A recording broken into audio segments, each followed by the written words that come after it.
আমরা যখন জান্নাতে যাব, আমাদেরকে জান্নাতের যখন কোনো ফল দেয়া হবে, লেটস সে অ্যাপেল দেয়া হলো খাওয়ার জন্য, এই অ্যাপেল দেখেই মানুষ বলবে এই তো আপেল তো দুনিয়াতেও খাইছি এটা।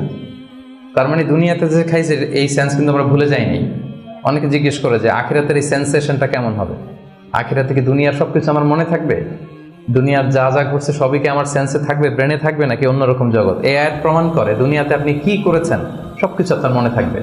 ফলে অ্যাপেল যখন দেয়া হবে দেখেই বলবে উতু বিহি মুতাশাবিহা, এরকম আপেল তো আমাকে দুনিয়াতে দেয়া হয়েছে, আর এটা তো আপেল, তো এখানে না কি ডিফারেন্ট কিছু দেওয়া হবে, তো আপেল দিতেছে কেন এখানে?